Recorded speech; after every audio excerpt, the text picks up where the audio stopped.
मानव जाति में दो प्रकार के लोग हैं। एक जो भगवान को मानते हैं और एक जो नहीं मानते हैं। जो मानते हैं उनको आस्तिक कहते हैं और जो नहीं मानते हैं उनको नास्तिक कहते हैं। अब एक मानने वाला दूसरा नहीं मानने वाला, दोनों कन्फ्यूज हैं। मानने वाला भी कन्फ्यूज है क्योंकि उसको परंपरा में मिला है कि भगवान है, तो दूसरा तो मैं मानते ही नहीं, तो कहता नहीं है। भगवान को मानने का कोई प्रश्न ही नहीं उठता है, जानना है। तो जानने के लिए हमें अपनी ऊर्जा को मूलाधार से उठाना पड़ेगा, पाँव के अंगूठे से मूलाधार तक, मूलाधार से स्वादिष्टान, मणिपुर, अहनात, विशुद्ध, आज्ञा चक्र तक और आज्ञा चक्र से सहस्रार तक, जहाँ तक भगवान की यूरिडिक्शन है। तो इसका बड़ा स्पष्ट वाणी में ये जानने के बाद ही समझ आएगी हमें, मानने से कुछ नहीं चलेगा। तो भगवान क्या है? भगवान एक ऊर्जा है जो हमारे भीतर है। कोई चीज़ है जो उसको मानना है, मानने का अर्थ है वो कोई दूसरा और है, और नहीं मानने का भी यह है कि वो है ही नहीं। लेकिन उसकी ऊर्जा जो है वो प्रकृति में है। एक ऊर्जा जो प्रकृति में वास करती है वो भगवान की ऊर्जा है, और दूसरी ऊर्जा जो प्रकृति में भी है और प्रकृति से भी परे भी है, वो परमात्मा की ऊर्जा है। तो उसके लिए इस बात को कैसे हम जान पाएंगे? जीवन तो हमें मिला है श्वासों के आधार पर, और जो जीवन श्वासों के आधार पर मिला है तो वो कैसे मिला है? श्वास आती है, जाती है, लेकिन श्वास आने और जाने के बीच में एक छोटा सा अंतराल है। उस अंतराल में जो अपने आप को स्थापित कर लेता है, उसी समय को हम एक ऐसी ऊर्जा से जुड़ जाते हैं जिसको भगवान की ऊर्जा कहा जाता है, जिसको ध्यान की विधि में ध्यान स्थित होना, वो जानना है, मानना नहीं है। तो इसलिए भगवान के बारे में कंसेप्ट क्लियर ना हो तो हम कभी भी भगवान के बारे में नहीं जान पाएंगे। हमें इसके लिए करना है श्वासों को नियंत्रण। तो जो हम बताते हैं श्वास, लंबा श्वास ले जाओ पेट तक और फिर छोड़ दो उसे, तो जब हम लंबा श्वास पेट तक ले जाते हैं फिर हम श्वास को छोड़ते हैं, उसी समय में एक अंतराल में ठहराव आता है। वो जो ठहराव आने वाला समय है वही ध्यान का समय है, वही भगवान को रियलाइज करने का समय है, और उसी में हम अपनी सांसों की क्रिया को समझ जाते हैं कि श्वास ही प्रकृति में भगवान है। और जब हम उस समय के लिए ठहर जाते हैं तो हम प्रकृति में भगवान को जान जाते हैं, और जब हमारे उस ध्यान में ठहरने की अवस्था बढ़ जाती है तो वो आत्मतीय रूप में चला जाता है। क्योंकि हमारा शरीर 3 भाग में बंटा है, पिंड, अंड और ब्रह्मांड। तो पिंड और अंड, पिंड हमारी भ्रिकुटी तक है, अंड हमारे सहस्रार तक है, और सहस्रार के परे ब्रह्मांड है। तो इसलिए हमें जीवन के रहते हुए अपने पिंड में और अंड में भगवान की ऊर्जा वास करती है। जब हमारी ऊर्जा उससे परे चली जाती है तो वो आत्मतीय ऊर्जा बन जाती है, जबकि वो ऊर्जा हमारे नीचे भी है, लेकिन वो विदन असीमित ऊर्जा नहीं है, वो किसी समय और स्थान के भीतर है। और जब समय और स्थान से परे ऊर्जा चली जाती है तो वो परमात्मा, आत्मा, वो डिवाइन ऊर्जा वो भी है, डिवाइन ऊर्जा ये भी है, लेकिन ये वेदन काल है। टाइम एंड स्पेस में भगवान की यूरिडिक्शन जो है वो टाइम एंड स्पेस की है, वो हर आदमी के पास है।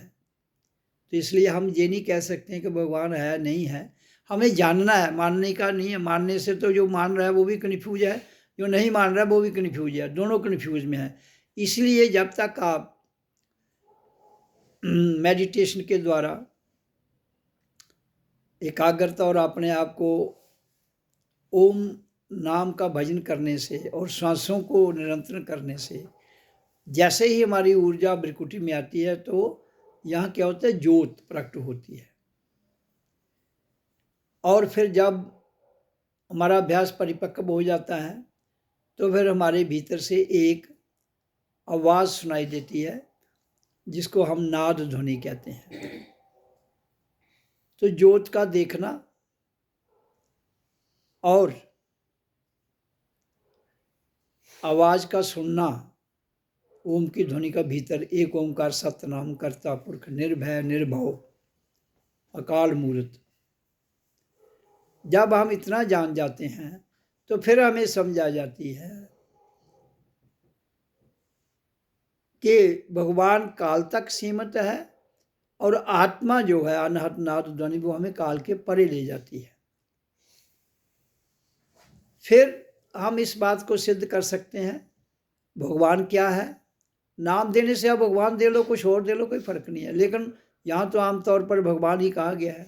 कोई उसको अल्लाह कहता है, कोई भगवान कहता है, कोई कुछ और कहता है, गॉड कहते हैं। तो नाम से कोई फ़र्क नहीं पड़ता। ये ऊर्जा जो है हमारे भीतर जब ये सक्रिय होकर ऊपर आती है, जैसे हमारे अंदर 3 शक्तियाँ हैं, ईड़ा, पिंगला, सुषुम्ना, तो ये तीनों श्वास से चलती है। ईड़ा है चंद्र नाड़ी, पिंगला है सूर्य नाड़ी और सुषुम्ना है सीधी नाड़ी जो ऊपर को जाती है, रीढ़ की हड्डी के भीतर से वो जाती है। और जब ईड़ा, पिंगला और सुषुम्ना ये तीनों सक्रिय हो जाती है तब भगवान क्या है उसकी समझ आती है। तो उसका पता कैसे लगता है? हमारी चंद्र नाड़ी 1 से लेकर 1.5 घंटे तक चलती है, फिर 1 से 1.5 घंटे तक चंद्र नाड़ी चलती है। तो उसका अर्थ क्या हुआ? जब चंद्र नाड़ी सक्रिय रहती है तो बाईं नाक से श्वास ज़्यादा चलता है और दाईं से कम चलता है। जब सूर्य नाड़ी सक्रिय रहती है तो दाईं ओर से श्वास ज़्यादा चलता है और बाईं से। और सुषुम्ना तब चलती है जब दोनों से श्वास बराबर चले। अब दोनों से बराबर कैसे चलेगा? वो जैसे ही हम श्वासों की क्रिया को अभ्यास के द्वारा जो हम करवाते हैं तो जो एक समय आता है ये दोनों बराबर चलती हैं। जब ये दोनों बराबर चलती हैं तो तीनों सक्रिय हो जाती हैं। फिर जो हमारी सुषुम्ना नाड़ी है उसके बीच में एक और नाड़ी है, वो मांस, ये तो रीढ़ की हड्डी, तो इसमें हड्डियों के मनके हैं जिनको डिस्क कहते हैं हम, लेकिन इनके भीतर में एक नाड़ी है, वो बिल्कुल नाड़ी तो मांस की होती है। वो जो मांस की नाड़ी है उसके द्वारा जो ऊर्जा हमारी सुषुप्त शक्ति है वो ऊपर को उठती है जब हमारी दोनों लेफ्ट और राइट चंद्र नाड़ी और सूर्य नाड़ी एकाग्र भाव में, समभाव में सक्रिय रहती हैं। तो इसलिए हमें अपनी सांसों को ही नियंत्रण में करना है, तभी जाकर ये संभव होगा कि भगवान क्या है, परमात्मा क्या है। टाइम एंड स्पेस में भगवान है और परमात्मा का अंश मात्र उसमें है और उससे परे प्योर आत्मा है। टाइम एंड स्पेस के परे प्योर आत्मा और परमात्मा है। तो ये सबसे बड़ी विडंबना है जो हमारे समाज में भगवान को माना जाता है, मानना नहीं है। यहाँ मानने वाला भी धोखे में है और नहीं मानने वाला भी धोखे है। जिसको आस्तिक और नास्तिक कहते हैं। आस्तिक और नास्तिक दोनों की एक ही परिभाषा है। जो आस्तिक है वो मानता है, नास्तिक नहीं मानता है। तो इसलिए हमें मानने की प्रवृत्ति से निकलकर जानने की क्रिया में जाना है। तो वो कैसे होगा? वो मेडिटेशन से। वो आपकी सांसों का नियंत्रण होगा। और आपको जब अनहट नाद ध्वनि भीतर से सुनाई देगी, और जब आपकी श्वास क्रिया समभाव में चलती है, तो ये सब चीज़ें सक्रिय होती हैं। फिर आपकी श्वास जो है वो सहस्रार से अमृत फेंकती है, अमृत की बूंद टपकती है। फिर वो जो अमृत की बूंद टपकती है वो सीधी जीवा पर आएगी और आपके ब्लड में सम्मिलित हो जाएगी। जब वो हमारे रक्त में सम्मिलित हो जाती है, ब्लड जिसको हम कहते हैं, तो फिर हमारे अंदर ऊर्जा जो है, डिवाइन ऊर्जा, वो आ जाती है। फिर अगर हम 18 घंटे, 20 घंटे, 24 घंटे भी लेक्चर देंगे तो हमें थकावट भी नहीं होगी और हमें सुस्ती भी नहीं पड़ेगी। आप फ्रेश होते जाएंगे, जितना बोलेंगे उतना फ्रेश होते जाएंगे, और फिर भूख भी नहीं लगेगी और एनर्जी भी कम नहीं होगी। तो ये सारी बातें अध्यात्म विज्ञान की हैं। जहाँ तक भौतिक विज्ञान का कंसर्न है, आज वो भी इस बात को मान रहे हैं,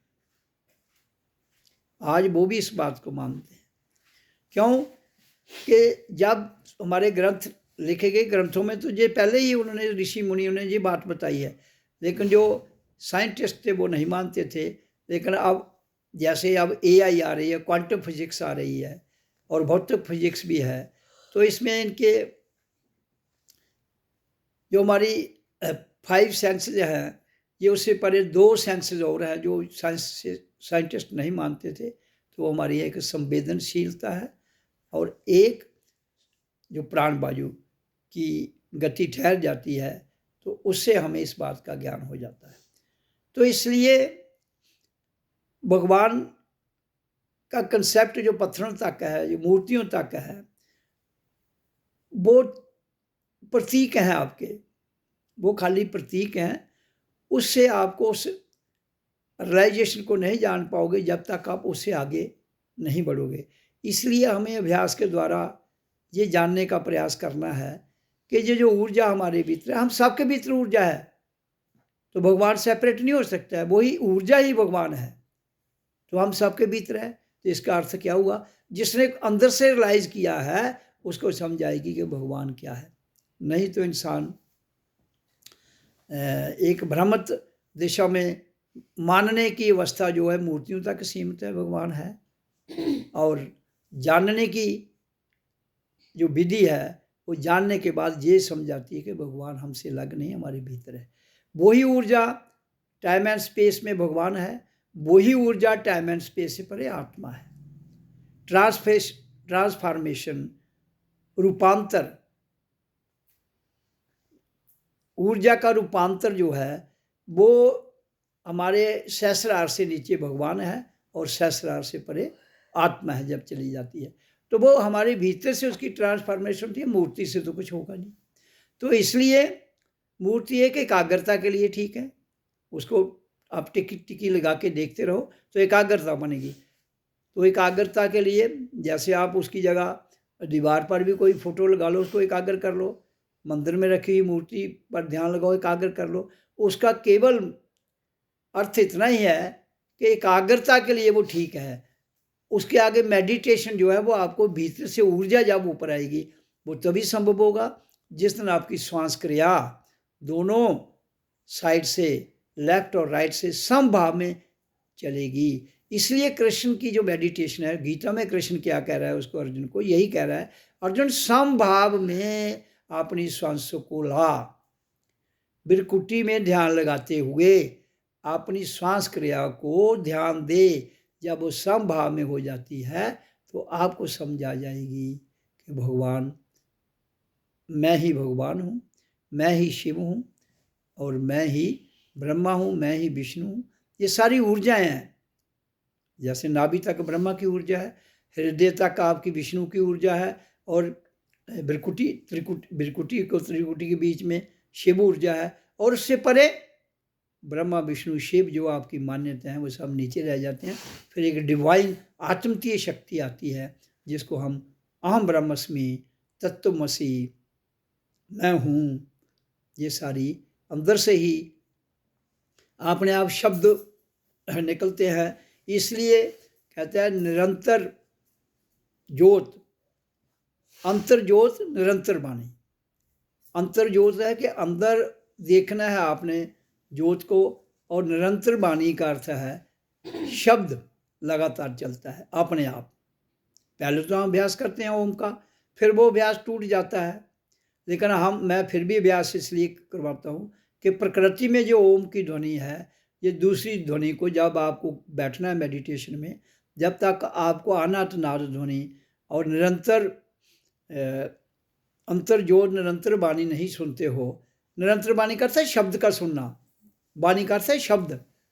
जैसे गुरु मान्यो ग्रंथ, नानक ने कहा ना, या उन्होंने माने ग्रंथ, उसका अर्थ है शब्द को गुरु मान लो। लेकिन मानने से काम नहीं चलेगा, जानने से करेगा। इसलिए तभी तो नाम शब्द को किया जाता है। नाम की कमाई, नानक नाम जहाज है, जो बैठे सोतरे पार है। तो ये नाम है। नाम किसको कहते हैं? शब्द को। शब्द कौन से? शब्द तो बहुत हैं। शब्द है ओम और प्राण बाजू, ये दोनों जन्म के समय सक्रिय हुए हैं, और इन्हीं के सक्रिय को समभाव में करने के बाद ही हमारे अंदर इस बात का ज्ञान होता है कि जो भगवान का कंसेप्ट है, परमात्मा और आत्मा का कंसेप्ट है, वो उसी को क्लियर होगा जो मूलाधार से लेकर टॉप ऑफ द हेड सतलोक तक अपनी ऊर्जा को सुषुम्ना के द्वारा ऊपर ले जाते हुए अपने अंदर प्रैक्टिकली इसका कहाँ क्या काम है। जैसे नाभि में आती है, तो जो हमारी ऊर्जा नाभि के बाद ऊपर रहती है, इसके नीचे आएगी तो दलदल में चली जाएगी, वो वेस्ट हो जाती है। और अगर उसके नाभि के ऊपर रहेगी तो वो वेस्ट नहीं होगी, वो हमारी ट्रांसफॉर्मेशन हो जाएगी। किसमें? हमारी दो बातें हैं, एक है रूपांतर, एक है ऊपर जाना, एक है नीचे आना। तो अगर हमारे इधर से कंट्रोल नहीं रहेगा तो नीचे चली जाएगी, वो वेस्ट है। और अगर ऊपर जाएगी तो हमारी वही डिवाइन पावर बन जाएगी, वही ऊर्जा हमारी ताकत बन जाएगी। तो नाभि के बाद मणिपुर में आती है, जहाँ से हमारी ऊर्जा जो है वो बढ़ जाती है, हमारे अंदर शक्ति आती है। फिर उसके बाद हृदय में जाती है, तो हृदय में वो एक प्रेम की परिभाषा लेके शांत आनंद में ले जाती है। तो उसके बाद फिर शिव की ऊपर चली जाती है भ्रिकुटी में, जब ये यही ध्वनि, तो वहाँ क्या करती है, ये एक ज्योत के रूप में प्रकट होती है, जिसको हम थर्ड आई कहते हैं। तो वहाँ वो तभी खुलेगी जब आपकी श्वास क्रिया समभाव में आ रही है। ज्योत तभी दिखती है जब हमारी दोनों चंद्र नाड़ी और सूर्य नाड़ी समभाव में चलती हैं। जब हम बैठते हैं तो लाइट आती है, वो तभी आएगी जब आपकी दोनों श्वास क्रिया समभाव में चल रही हो। जी, इसका अभ्यास कर सकते हो। जब आपको दिखती है लाइट, तो उस वक्त आप चेक करना है तो ऐसे हाथ रखकर श्वास को छोड़ के देख लें, दोनों नासिका से बराबर सांस आ रही होगी, तभी जोर दिखती है। तो उसका अभ्यास जब परिपक्व होते होते होते वो हमारी जो श्वास है फिर ऑटोमेटिक समभाव में चलती है, तो तब हमारा ध्यान लग जाता है और हमारी एनर्जी का रूपांतर होता है। वो तभी होता है जब हम श्वास लेते हैं और छोड़ते हैं, उसके बीच में जो समय है उस वक्त हमारी समभाव में चलती है। पहले तो थोड़े समय के लिए लाइट आएगी, लेकिन जब आपका अभ्यास होते होते होते निरंतर ज्योत तभी आएगी जब आपकी क्रिया से अक्रिया में जाएंगे और आपकी श्वास बिना शब्द किए भी सोहम जब हम करते हैं, इससे आपकी वो श्वास है समभाव में आती है। तो ये करने की विधि है, इसको करने की ज़रूरत है। इसे आप अगर गीता के 700 श्लोक रट लेंगे, कुछ होने वाला नहीं है। तो इसलिए ग्रंथों का रटने से काम नहीं चलेगा। अमल कहता है, अमला के बेड़े पार हैं।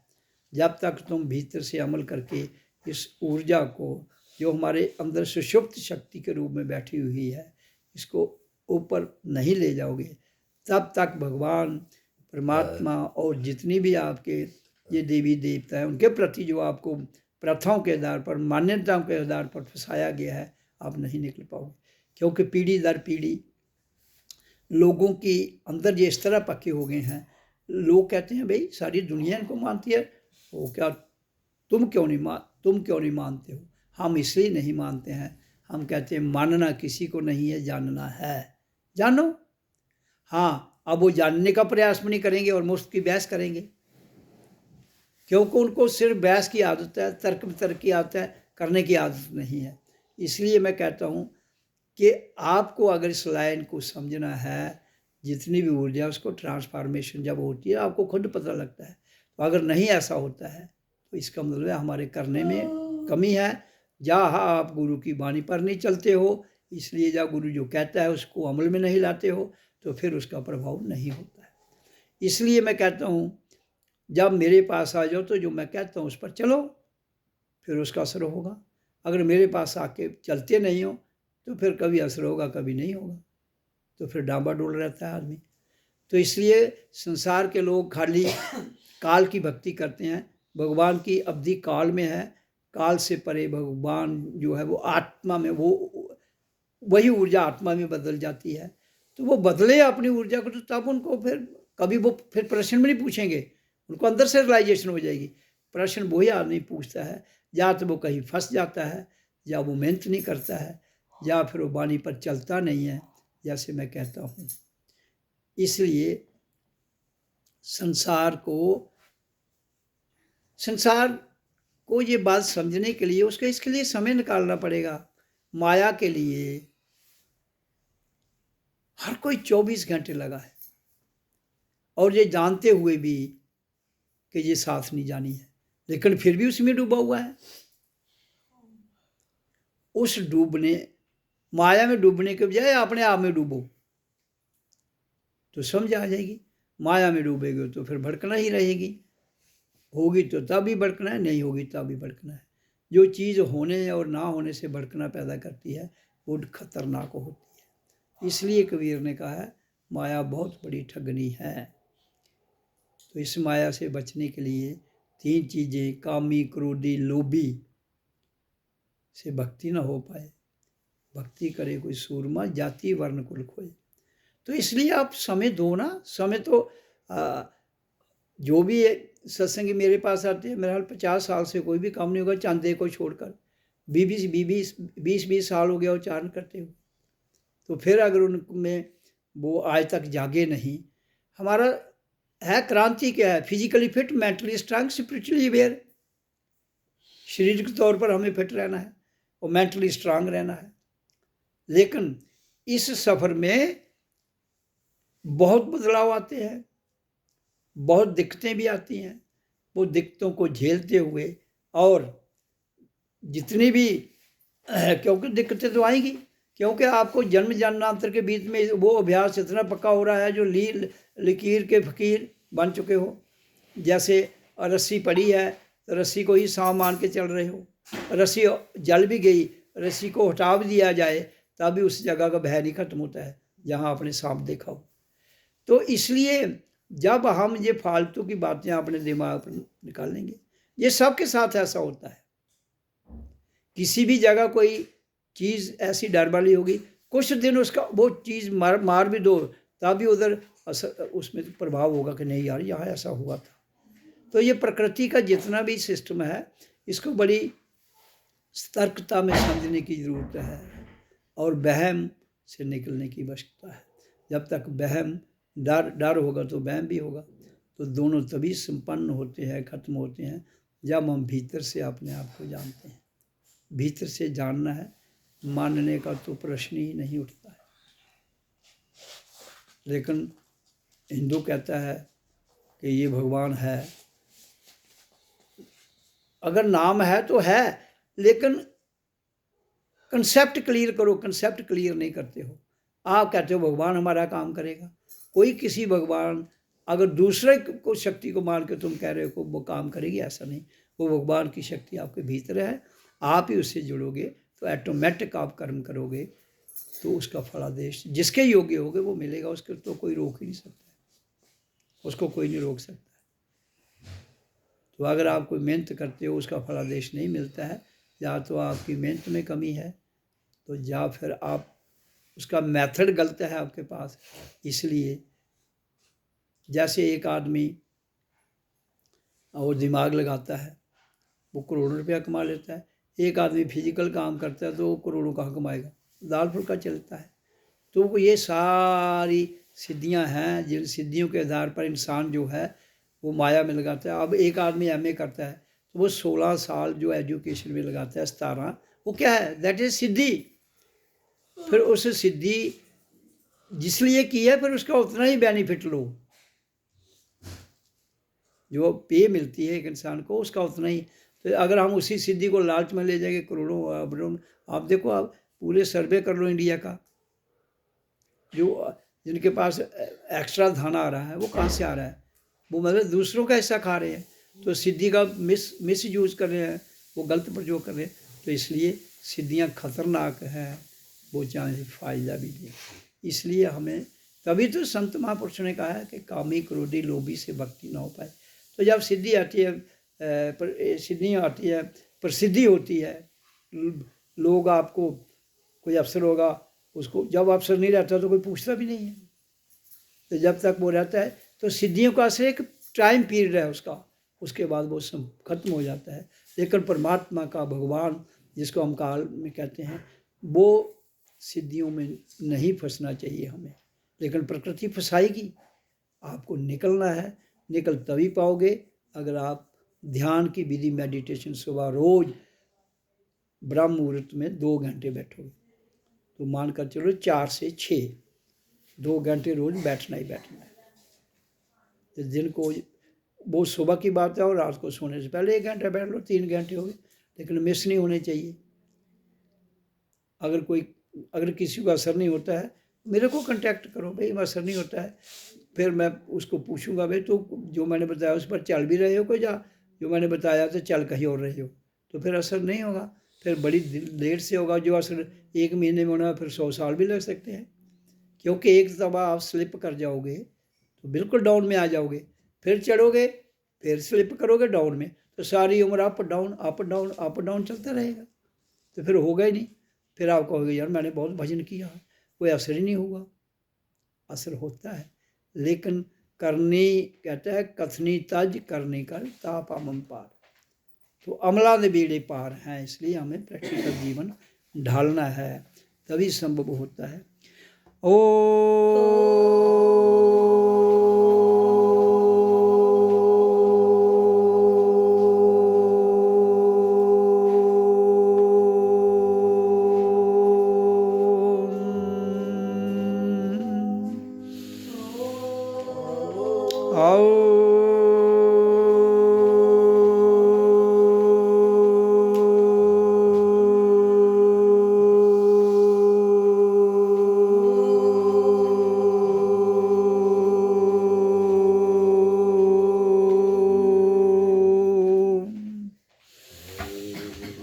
आओ